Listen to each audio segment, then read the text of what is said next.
भगवद गीता इन हिंदी अध्याय 17 श्रद्धा के विभाग। श्लोक नंबर 1। अर्जुन ने कहा, हे कृष्ण, जो लोग शास्त्र के नियमों का पालन न करके अपनी कल्पना के अनुसार पूजा करते हैं, उनकी कौन सी स्थिति है? वे सतोगुणी हैं, रजोगुणी हैं या तमोगुणी हैं? तात्पर्य: चतुर्थ अध्याय के 39वें श्लोक में कहा गया है कि किसी विशेष प्रकार की पूजा में निष्ठावान व्यक्ति क्रमशः ज्ञान की अवस्था को प्राप्त होता है और शांति तथा संपन्नता की सर्वोच्च सिद्ध अवस्था तक पहुंचता है। 16वें अध्याय में यह निष्कर्ष निकलता है कि जो शास्त्रों के नियमों का पालन नहीं करता वह असुर है और जो निष्ठापूर्वक इन नियमों का पालन करता है वह देव है।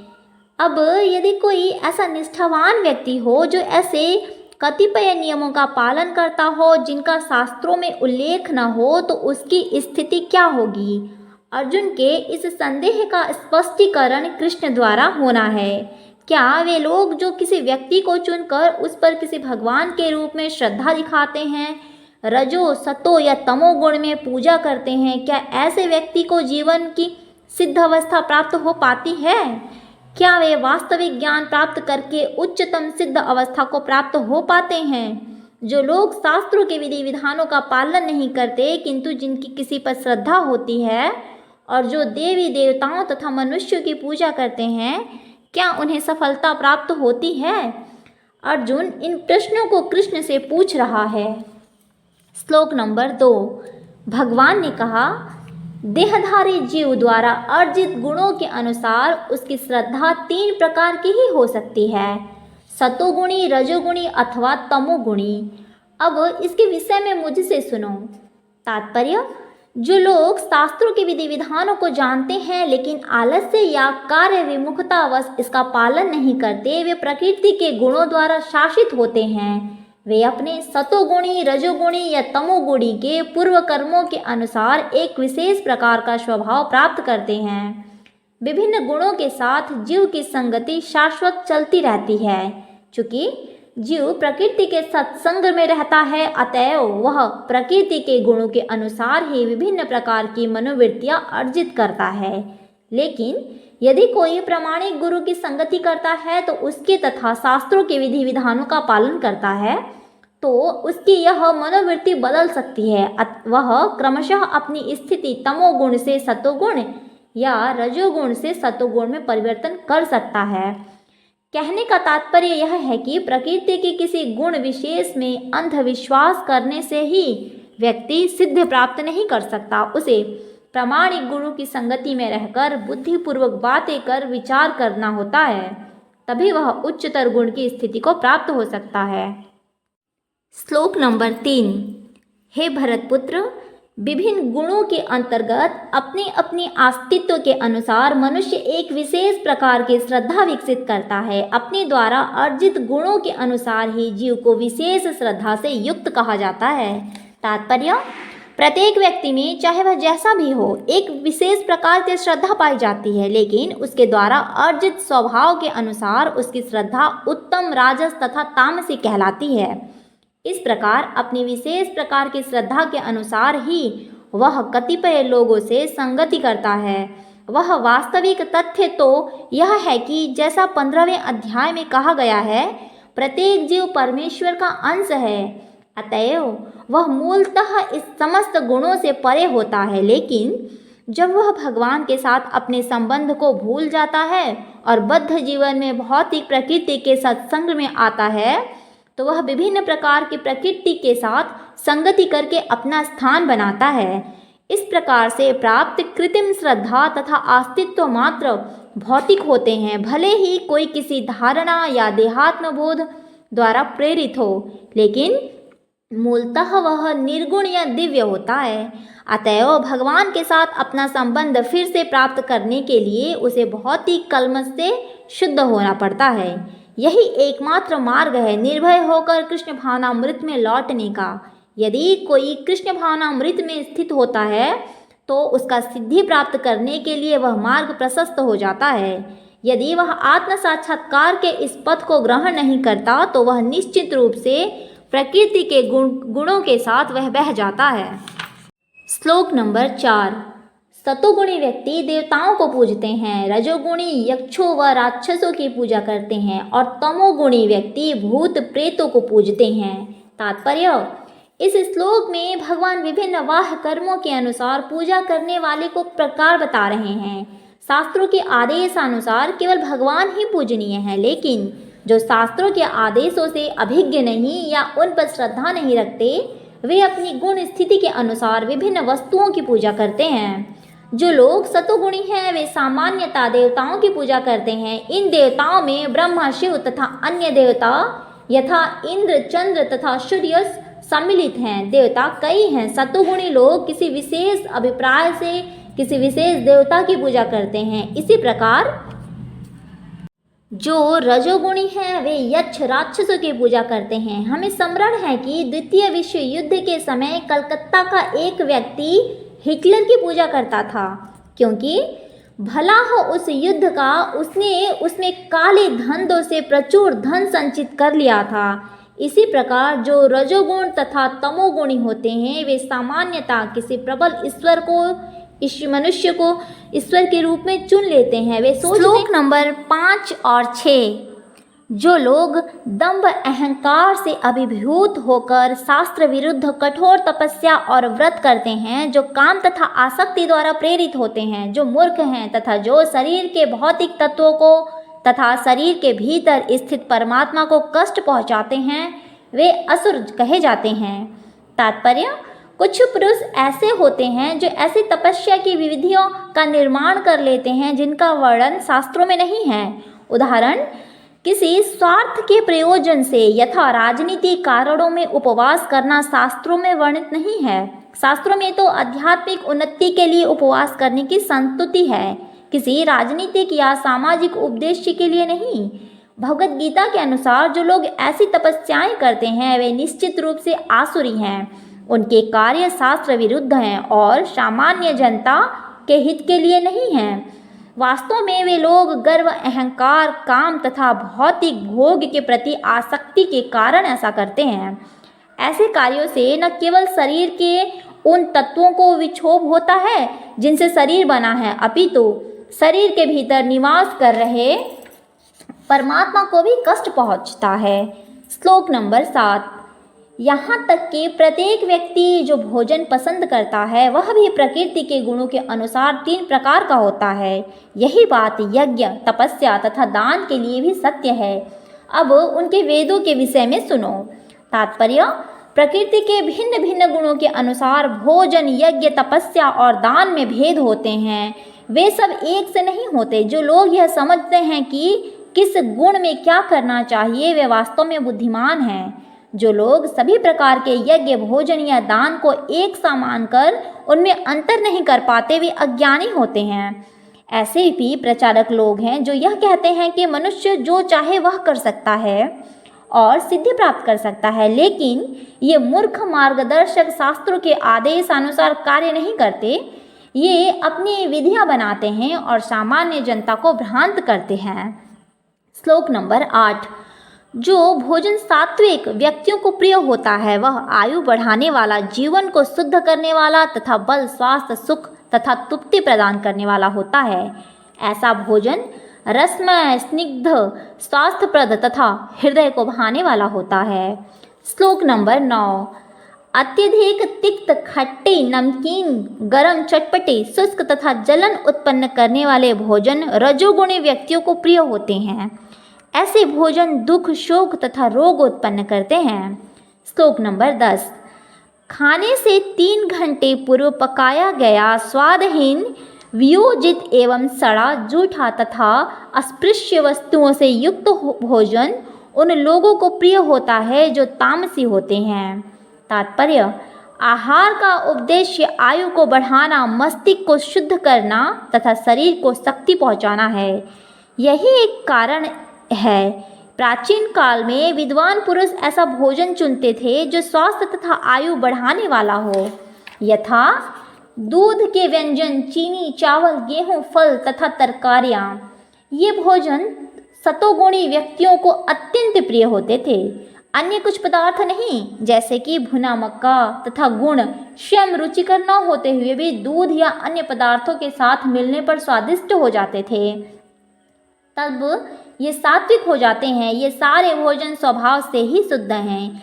ये मांस मंद्र जैसे अस्पृश्य पदार्थों से सर्वथा भिन्न हैं।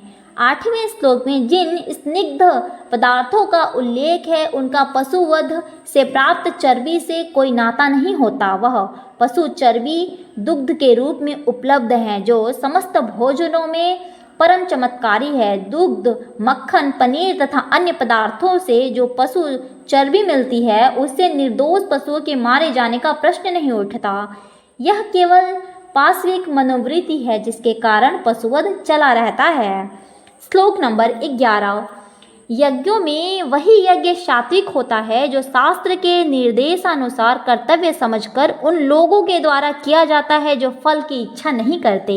तात्पर्य, सामान्यतः यज्ञ किसी प्रयोजन से नहीं किया जाता, लेकिन यहाँ पर बताया गया है कि यज्ञ बिना किसी इच्छा के संपन्न किया जाना चाहिए। इसे कर्तव्य समझकर करना चाहिए। उदाहरण के लिए, मंदिरों या गिरजाघरों में मनाए जाने वाले अनुष्ठान सामान्यतया भौतिक लाभ को दृष्टि में रखकर किए जाते हैं, लेकिन यह सत्वगुणी में नहीं है। मनुष्य को चाहिए कि वह कर्तव्य मानकर मंदिर या गिरजाघर में जाए, भगवान को नमस्कार करे और फूल तथा प्रसाद चढ़ाए। प्रत्येक व्यक्ति सोचता है कि केवल ईश्वर की पूजा करने के लिए मंदिर जाना व्यर्थ है, लेकिन शास्त्रों में आर्थिक लाभ के लिए पूजा करने का आदेश नहीं है। मनुष्य को चाहिए कि केवल अर्च विग्रह को नमस्कार करने जाए। इससे मनुष्य शतोगुण को प्राप्त होगा। प्रत्येक सभ्य नागरिक का कर्तव्य है कि वह शास्त्रों के आदेशों का पालन करे और भगवान को नमस्कार करे। श्लोक नंबर 12। लेकिन हे भरत श्रेष्ठ, जो यज्ञ किसी भौतिक लाभ के लिए या गर्ववश किया जाता है, उसे तुम राजसी मानो। तात्पर्य, कभी कभी स्वर्ग लोग पहुँचने या किसी भौतिक लाभ के लिए यज्ञ तथा अनुष्ठान किए जाते हैं। ऐसे यज्ञ या अनुष्ठान राजसी माने जाते हैं। श्लोक नंबर 13। जो यज्ञ शास्त्र के निर्देशों की अवहेलना करके प्रसाद वितरण किए बिना, वैदिक मंत्रों का उच्चारण किए बिना, पुरोहितों को दक्षिणा दिए बिना तथा श्रद्धा के बिना संपन्न किया जाता है, वह तामसी माना जाता है। तात्पर्य, तमोगुण में श्रद्धा वास्तव में अश्रद्धा है। तभी कभी लोग किसी देवता की पूजा धन अर्जित करने के लिए करते हैं, तो फिर वे इस धन को शास्त्र निर्देशों की अवहेलना करके मनोरंजन में व्यय करते हैं। ऐसे धार्मिक अनुष्ठानों को सात्विक नहीं माना जाता, ये तामसी होते हैं। इनसे तामसी प्रवृत्ति उत्पन्न होती है और मानव समाज को कोई लाभ नहीं पहुंचता। श्लोक नंबर 16। परमेश्वर ब्राह्मणों, गुरु, माता पिता जैसे गुरुजनों की पूजा करना तथा पवित्रता, सरलता, ब्रह्मचर्य और अहिंसा ही शारीरिक तपस्या है। तात्पर्य, यहाँ पर भगवान तपस्या के भेद बताते हैं। सर्वप्रथम वे शारीरिक तपस्या का वर्णन करते हैं। मनुष्य को चाहिए कि वह ईश्वर या देव योग्य ब्राह्मणों की तथा माता पिता जैसे गुरुजनों या वैदिक ज्ञान में पारंगत व्यक्ति को प्रणाम करे या प्रणाम करना सीखे। इन सब का समुचित आदर करना चाहिए। उसे चाहिए कि आंतरिक तथा बाह्य रूप में अपने को शुद्ध करने का अभ्यास करे और आचरण में सरल बनना सीखे। वह कोई ऐसा कार्य न करे जो शास्त्र सम्मत न हो। वह वैवाहिक जीवन के अतिरिक्त मैथुन में रत न हो, क्योंकि शास्त्रों में केवल विवाह में ही मैथुन की अनुमति है, अन्यथा नहीं। यह ब्रह्मचर्य कहलाता है। ये सब शारीरिक तपस्याएं हैं। श्लोक नंबर 15। सच्चे, भाने वाले, हितकार तथा अन्यों को क्षुब्ध न करने वाले वाक्य बोलना और वैदिक साहित्य की नियमित पारायणता करना, यही वाणी की तपस्या है। तात्पर्य, मनुष्य को ऐसा नहीं बोलना चाहिए कि दूसरों के मन को क्षुब्ध हो जाए। निसंदेह जब शिक्षक बोले तो वह अपने विद्यार्थियों को उपदेश देने के लिए सत्य बोल सकता है, लेकिन उसी शिक्षक को चाहिए कि यदि वह उनसे बोले जो उसके विद्यार्थी नहीं हैं, तो उनके मन को क्षुब्ध करने वाला सत्य न बोले। यही वाणी की तपस्या है। इसके अतिरिक्त प्रलाप नहीं करना चाहिए। आध्यात्मिक क्षेत्रों में बोलने की विधि यह है कि जो भी कहा जाए वह शास्त्र सम्मत हो, उसे तुरंत ही अपने कथन की पुष्टि के लिए शास्त्रों का प्रमाण देना चाहिए। उसके साथ साथ यह बात सुनने में अति प्रिय लगनी चाहिए। ऐसी विवेचना से मनुष्य को सर्वोच्च लाभ और मानव समाज का उत्थान हो सकता है। वैदिक साहित्य का विपुल भंडार है और इसका अध्ययन किया जाना चाहिए। यही वाणी की तपस्या कही जाती है। श्लोक नंबर 16। तथा संतोष, सरलता, गंभीरता, आत्मसंयम एवं जीवन की शुद्धि, ये मन की तपस्याएं हैं। मन को संयमित बनाने का अर्थ है उसे इंद्रिय तृप्ति से विलग करना। उसे इस तरह प्रशिक्षित किया जाना चाहिए जिससे वह सदैव परोपकार के विषय में सोचे। मन के लिए सर्वोत्तम प्रशिक्षण विचारों की श्रेष्ठता। मनुष्य को कृष्ण भावनामृत से विचलित नहीं होना चाहिए और इंद्रिय भोग में सदैव बजना चाहिए। अपने स्वभाव को शुद्ध बनाना कृष्ण भावनामृत होता है। इंद्रिय भोग के विचारों से मन को अलग करके मन की तुष्टि प्राप्त की जा सकती है। हम इंद्रिय भोग के बारे में जितना सोचते हैं उतना ही मन अतृप्त होता जाता है। इस वर्तमान युग में हम अपने मन को व्यर्थ ही अनेक प्रकार के इंद्रिय तृप्ति के साधनों में लगाए रखते हैं, जिससे मन संतुष्ट नहीं हो पाता। अतएव सर्वश्रेष्ठ विधि यही है कि मन को वैदिक साहित्य की ओर मोड़ा जाए, क्योंकि यह संतोष प्रदान करने वाला, कहानियों से भरा यथा पुराण तथा महाभारत, कोई भी इस ज्ञान का लाभ उठाकर शुद्ध हो सकता है। श्लोक नंबर 17। भौतिक लाभ की इच्छा न करने वाले तथा केवल परमेश्वर में प्रवृत्त मनुष्यों द्वारा दिव्य श्रद्धा से संपन्न यह 3 प्रकार की तपस्या सात्विक तपस्या कहलाती है। श्लोक नंबर 18। जो तपस्या दंभपूर्वक तथा सम्मान, सत्कार एवं पूजा कराने के लिए संपन्न की जाती है वह राजसी कहलाती है। यह न तो स्थायी होती है न शाश्वत। तात्पर्य, कभी कभी तपस्या इसलिए की जाती है कि लोग आकर्षित हो जाते हैं, उनसे सत्कार, सम्मान तथा पूजा मिल सके। रजोगुणी लोग अपने अधीनस्थों से पूजा करवाते हैं और उनसे चरण धुलवाकर धन चढ़वाते हैं। तपस्या करने के बहाने ऐसे कृत्रिम आयोजनों राजसी माने जाते हैं। इसके फल क्षणिक होते हैं, वे कुछ समय तक रहते हैं, वे कभी स्थायी नहीं होते। श्लोक नंबर 19। मूर्खतावश आत्म उत्पीड़न के लिए या अन्यों को विनष्ट करने या हानि पहुंचाने के लिए जो तपस्या की जाती है वह तामसी कहलाती है। तात्पर्य, मूर्खतावश तपस्या के ऐसे अनेक हष्टांत हैं, जैसा कि हिरण्यकश्यप जैसे असुरों ने अमर बनने तथा देवताओं का वध करने के लिए कठिन तप किए। उसने ब्रह्मा से ऐसी ही वस्तुएं मांगी थी, लेकिन अंत में वह भगवान द्वारा मारा गया। किसी असंभवत वस्तु के लिए तपस्या करना भी निश्चय ही तामसी तपस्या है। श्लोक नंबर 20। जो दान कर्तव्य समझकर किसी प्रत्युपकार की आशा के बिना समुचित काल तक, स्थान में और योग्य व्यक्ति को दिया जाता है वह सात्विक माना जाता है। वैदिक साहित्य में ऐसे व्यक्ति को दान देने की संतुति है जो आध्यात्मिक कार्यों में लगा हो। अविचारपूर्ण ढंग से दान देने की संतुति नहीं है। आध्यात्मिक सिद्धि को सदैव ध्यान में रखा जाता है। अतएव किसी तीर्थ स्थान में सूर्य या चंद्र ग्रहण के समय, मासांत में या योग्य ब्राह्मण अथवा वैष्णव को या मंदिर में जाने दान देने की संतुति है। बदले में किसी प्रकार की प्राप्ति की अभिलाषा न रखते हुए ऐसे दान किए जाने चाहिए। कभी कभी निर्धन को दान करुणावश दिया जाना चाहिए, लेकिन यदि निर्धन दान देने योग्य नहीं होता तो उससे श्लोक नंबर 21। किंतु जो दान प्रत्युपकार की भावना से या कर्म फल की इच्छा से या अनिच्छा पूर्वक किया जाता है वह रजोगुणी कहलाता है। तात्पर्य, दान कभी स्वर्ग जाने के लिए दिया जाता है तो कभी अत्यंत कष्ट से, यथा कभी इस पश्चात के साथ कि मैंने इतना व्यस्त इस तरह क्यों किया। कभी कभी अपने परिष्ठजनों के दबाव में आकर भी दान दिया जाता है। ऐसे दान रजोगुण में दिए गए माने जाते हैं। ऐसे अनेक तादव्य न्यास हैं जो उन संस्थाओं को दान देते हैं जहां इंद्रिय भोग का बाजार गर्म रहता है। वैदिक शास्त्र ऐसे दान की संतुति नहीं करते, केवल सात्विक दान की संस्तुति की गई है। श्लोक नंबर 22।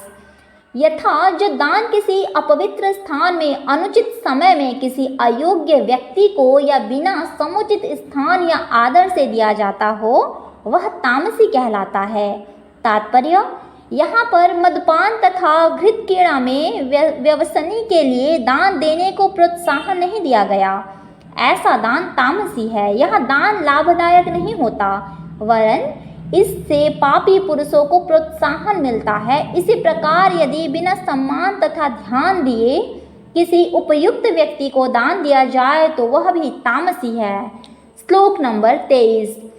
सृष्टि के आदिकाल से ओम तत्सत ये 3 शब्द परम ब्रह्म को सूचित करने के लिए प्रयुक्त किए जाते हैं।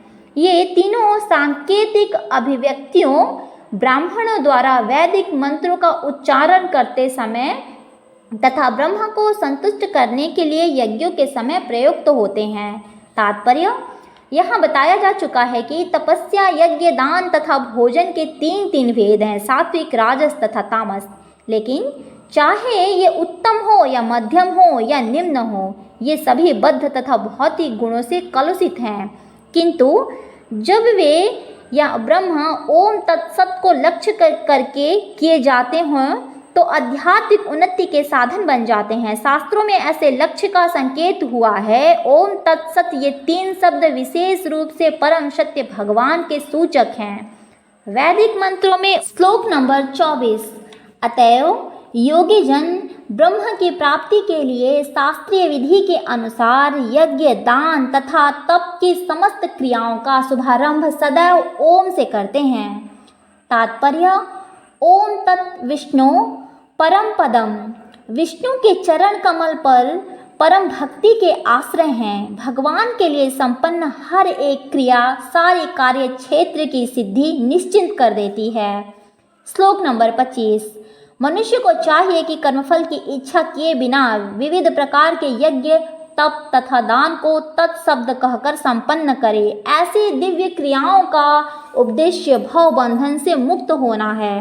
तात्पर्य, आध्यात्मिक पद तक उठने के लिए मनुष्य को चाहिए कि किसी भी लाभ के निमित्त कर्म न करे। सारे कार्य भगवान के परम धाम वापस जाने के उद्देश्य से किया जाए, जो चरम उपलब्धि है।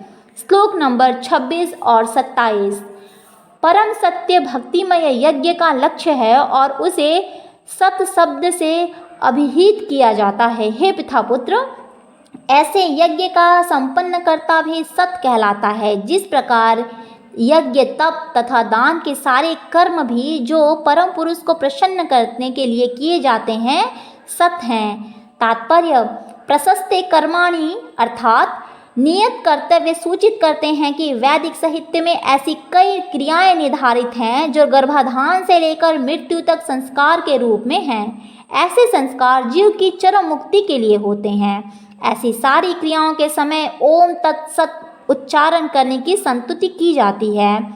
सद्भाव तथा साधुभाव आध्यात्मिक स्थिति के सूचक कृष्ण भावनामृत में कर्म करना सत है, और जो व्यक्ति कृष्ण भावनामृत के कार्यों के प्रति सचेत रहता है वह साधु कहलाता है। श्लोक नंबर 28। हे पार्थ, श्रद्धा के बिना यज्ञ, दान या तप के रूप में जो भी किया जाता है वह नश्वर होता है, वह असत कहलाता है और इस जन्म तथा अगले जन्म दोनों में ही व्यर्थ होता है। तात्पर्य, चाहे यज्ञ हो, दान हो या तप हो, बिना आध्यात्मिक लक्ष्य के व्यर्थ रहता है। अतएव इस श्लोक में यह घोषित किया गया है कि ऐसे कार्य पुष्पित होते हैं। प्रत्येक कार्य कृष्ण भावनामृत में रहकर किया जाना चाहिए। संपूर्ण वैदिक साहित्य में भगवान में श्रद्धा की संस्तुति की गई है, लेकिन श्रद्धा तथा समुचित मार्गदर्शन के बिना कोई फल नहीं मिल सकता। समस्त वैदिक आदेशों के पालन का चरम लक्ष्य कृष्ण को जानना है। इस सिद्धांत का पालन किए बिना कोई सफल नहीं हो सकता। इसलिए सर्वश्रेष्ठ मार्ग यही है कि मनुष्य प्रारंभ से ही किसी प्रामाणिक गुरु के मार्गदर्शन में कृष्ण भावनामृत में कार्य करे। सब प्रकार से सफल होने का यही मार्ग है। बद्ध अवस्था में लोग देवताओं, भूतों या कुबेर जैसे यक्षों की पूजा के प्रति आकृष्ट होते हैं। यद्यपि सतोगुण, रजोगुण तथा तमोगुण में श्रेष्ठ हैं, लेकिन जो व्यक्ति कृष्ण भावनामृत को ग्रहण करता है वह प्रकृति के इन तीनों गुणों को पार कर जाता है। यद्यपि क्रमिक उन्नति की विधि है, किंतु शुद्ध भक्तों की संगति से यदि कोई कृष्ण भावनामृत ग्रहण करता है तो वह सर्वश्रेष्ठ मार्ग है। इस अध्याय में इसी की संस्तुति की गई है। इस प्रकार से सफलता पाने के लिए उपयुक्त गुरु प्राप्त करके उसके निर्देशों के प्रशिक्षण प्राप्त करना चाहिए, तभी ब्रह्म में श्रद्धा हो सकती है। जब कालक्रम से यहाँ श्रद्धा परिपक्व होती है तो इसे ईश्वर प्रेम कहते हैं। यही प्रेम समस्त जीवों का चरम लक्ष्य है। अतएव मनुष्य को चाहिए कि सीधे कृष्ण भावनामृत ग्रहण करे। इस 17वें अध्याय का यही संदेश है। इस प्रकार श्रीमद् भगवद गीता के 17वें अध्याय श्रद्धा के विभाग का